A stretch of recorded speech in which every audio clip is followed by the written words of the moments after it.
Dust choked Oakhaven's streets as greedy men eyed a desperate widow. 7 crying orphans clung to her tattered skirt. Town elders planned to tear them apart, selling them like cattle. Then, a massive, scarred trapper stepped from shadows, throwing down his gold. His booming voice changed history forever. The Wyoming Territory in the late autumn of 1872 was a place that offered no mercy. And it had certainly offered none to Sarah Montgomery. Standing on the warped, splintered wooden boardwalk outside of Walsh's Mercantile, Sarah looked out at the muddy, rutted thoroughfare of Oakhaven. The wind howled down from the Absaroka Range, carrying the bitter promise of an early winter, but the chill in the air was nothing compared to the ice forming in Sarah's veins. She was 32 years old, draped in a faded calico dress that hung loosely on her thinning frame, her once bright auburn hair pinned back severely beneath a dark mourning bonnet. Just 3 weeks prior, her husband, Samuel Montgomery, had succumbed to a festering wound sustained when their overloaded wagon snapped an axle on the treacherous descent into the valley. Samuel had been a dreamer, a man who believed the West was paved with fertile soil and easy prosperity. He had borrowed heavily to fund their expedition, signing promissory notes to men with hard eyes and cold hearts.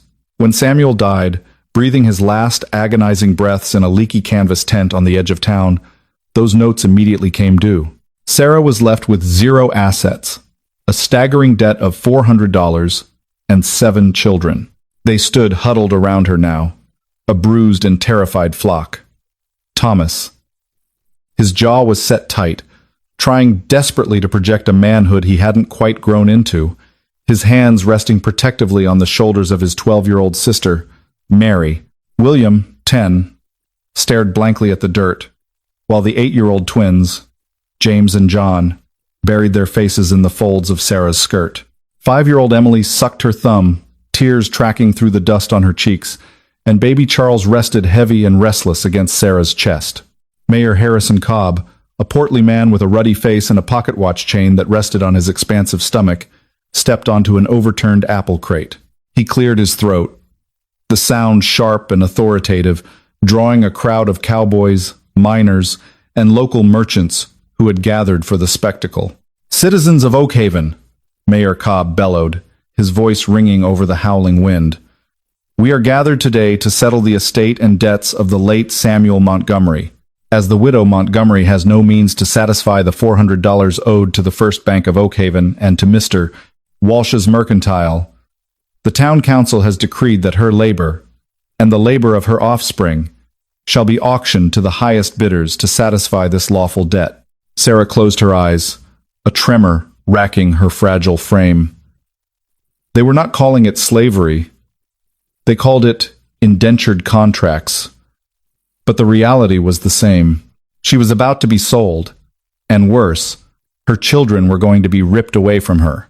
"Now," Cobb continued, adjusting his spectacles, "it is universally understood that no single household can take on the burden of a woman and 7 young mouths.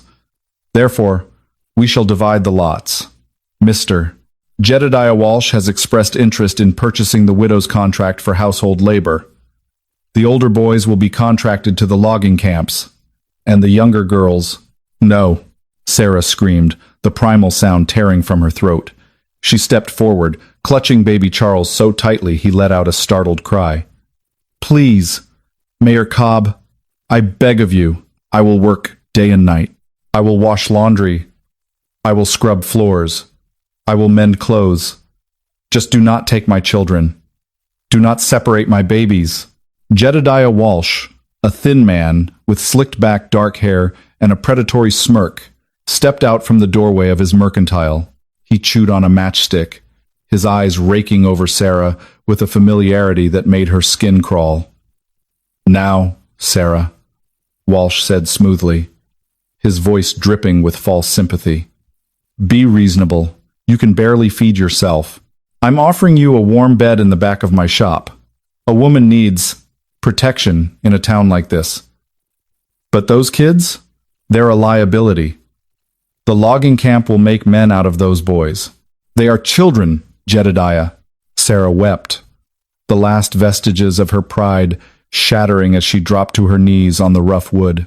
Thomas rushed forward, grabbing his mother's arm, his eyes blazing with helpless fury as he glared at the men surrounding them. "Let's begin," Mayor Cobb announced, ignoring the weeping woman at his feet. "Who will start the bidding for the labor of Thomas Montgomery, age 14? Do I hear $50? On the periphery of the gathered crowd, a shadow detached itself from the side of the livery stable. Gideon Cole had ridden into Oakhaven an hour earlier, leading 2 mules heavily laden with prime winter pelts. He was a man woven from the very fabric of the harsh wilderness he called home. Standing 6'4", Gideon possessed a broad, muscular frame hidden beneath a heavy coat of buffalo hide and fringed buckskin. A thick, dark beard obscured the lower half of his face, and a jagged white scar cut across his left cheekbone, a lasting souvenir from a grizzly bear that had nearly ended his life 5 winters ago in the Wind River Range. Gideon despised towns. He despised the noise, the greed, and the stench of too many people living too close together. He came down from his mountain cabin only twice a year to trade his furs for black powder, coffee, salt, and flour. He had intended to drop his pelts at the trading post and ride out before nightfall, but the anguished scream of the woman had stopped him in his tracks. Gideon had watched the scene unfold with quiet, simmering rage. He knew the cruel mathematics of survival on the frontier, but he also knew injustice when he saw it. He looked at the woman on her knees, her shoulders shaking, and then he looked at the 7 children, 7 pairs of wide, terrified eyes. They looked like cornered kits, about to be thrown to the wolves. Mayor Cobb raised his wooden gavel. "I have $50 from Mr. Henderson for the oldest boy." Going once, Gideon's heavy leather boots hit the boardwalk with the force of falling timber. The crowd parted instantly, men stepping back in instinctual fear as the massive mountain man pushed his way to the front. The stench of wood smoke, pine needles, and raw wilderness rolled off him. He stopped directly in front of Mayor Cobb's apple crate. His cold, pale blue eyes locked onto the flustered mayor. "Hold your gavel, little man," Gideon growled. His voice was a deep, gravelly rumble that seemed to vibrate in the floorboards. Mayor Cobb swallowed hard, gripping the gavel defensively. "See here, stranger. This is a legal town proceeding. You have no business." "I asked what the total debt was," Gideon interrupted, not raising his voice, yet commanding the absolute silence of the entire street. $400, Cobb stammered. "I'll take her," Gideon boomed, the words echoing off the wooden storefronts. He turned his imposing frame, his gaze sweeping over the astonished faces of the townsfolk before settling on the weeping widow. "I'll take her, and all 7 of her children." A stunned, breathless silence descended upon Oakhaven. The only sound was the whistling wind and the soft whimpering of the youngest Montgomery girl. Jedediah Walsh was the first to recover. He spat his matchstick onto the dirt and marched toward Gideon, his face flushed with anger. "Now see here, Mountain Man, you can't just swagger in here and upend a legal auction. The woman's contract was going to me. What the hell is a savage like you going to do with a widow and 7 brats up in the freezing peaks?"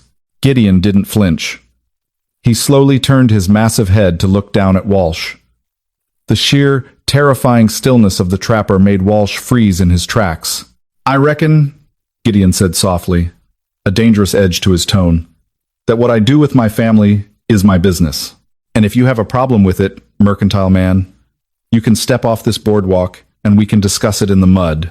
Walsh paled, taking a quick step backward. He had seen men like Gideon before, men who lived outside the bounds of civilized law, who settled disputes with heavy steel and brutal efficiency. Gideon turned back to Mayor Cobb. He reached beneath his heavy buffalo coat and untied a thick leather pouch from his belt. He tossed it through the air. It landed on the wooden crate at Cobb's feet with a heavy, metallic thud. "There's 20 ounces of raw gold dust in there," Gideon said. "And the mules tied at the livery are carrying 50 prime, winter-thick beaver pelts. That covers the 400, plus whatever fees you bloodsuckers are tacking on to make yourselves feel like respectable men." Cobb hastily picked up the pouch, his hands trembling as he loosened the drawstring. The dull, heavy gleam of gold caught the weak afternoon light.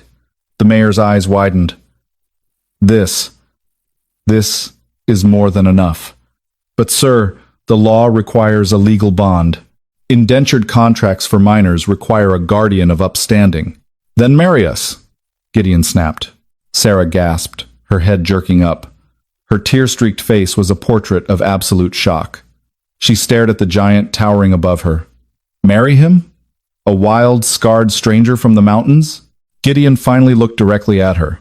His icy blue eyes softened, just a fraction, as he took in her desperate, terrified state. He extended a massive, calloused hand, the knuckles scarred and weathered like old oak. You want to keep your children, ma'am? Gideon asked, his voice dropping to a low register meant only for her. Sarah looked at his hand, then looked back at Jedediah Walsh, who was glaring at her with a mix of fury and lust. She looked at her eldest son, Thomas, whose fists were clenched at his sides. The choice was no choice at all. It was the terrifying unknown of the wilderness, or the guaranteed destruction of her family in this miserable town. Slowly, her hands shaking violently, Sarah reached out and placed her small, pale hand in Gideon's massive grip. He pulled her to her feet with effortless strength, steadying her when her knees threatened to buckle. Send for the preacher, Gideon ordered Cobb, not breaking his gaze from the crowd. Within 20 minutes, Reverend Ezekiel Stone, a nervous, balding man clutching a worn Bible, stood on the boardwalk. The townspeople hadn't dispersed. They watched in morbid fascination as the impromptu wedding took place. There were no flowers, no music, no joyous celebration. Sarah stood numbly beside the towering mountain man, baby Charles still clutched in her left arm. When the Reverend asked for the rings, Gideon simply untied a small leather thong from his wrist that held a simple, polished piece of elk ivory and slipped it over Sarah's finger. It was far too big, but she curled her fingers into a fist to keep it from falling off. I pronounce you man and wife, Reverend Stone said hastily, looking as though he wanted to flee. May God have mercy on your souls. Pack your things, Gideon said to Sarah, his tone completely practical, utterly devoid of romance. We have 3 hours of daylight left. I want to be 20 miles out of this cesspool before we make camp. We have nothing, Sarah whispered, her voice hoarse. Only what we are wearing, and a few blankets in the tent. Gideon's jaw tightened. He looked at the 7 shivering children. Wait here. He strode into Walsh's mercantile.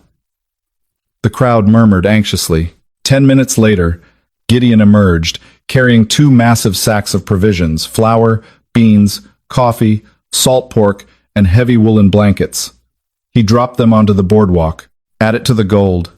Gideon threw over his shoulder to a seething Walsh. He led Sarah and the children to the livery stable. He purchased a sturdy, used freight wagon and 2 draft horses with the remainder of his pelts. As they loaded the meager supplies and the children into the back of the wagon, Thomas, the 14-year-old, stepped squarely into Gideon's path. The boy was shaking. Whether from the cold or from fear, Gideon couldn't tell. But Thomas tipped his chin up defiantly. If you lay a hand on my mother, the boy said, his voice cracking slightly, or if you hurt my brothers and sisters, I'll shoot you in your sleep. I swear it. Sarah gasped. Thomas! No! Gideon paused. He looked down at the boy. Most men of the era would have struck a child for such insolence. Instead, Gideon reached out and rested a heavy hand on Thomas's shoulder. You're the man of the family now, Thomas, Gideon said quietly. It's your job to protect them. But I didn't spend my winter gold just to buy a punching bag. I needed a woman to keep the cabin, and I reckon I can use the extra hands on the trap lines. You do your part, you work hard, and I won't ever give you a reason to load that rifle. Understand? Thomas stared into the trapper's eyes, searching for a lie. Finding none,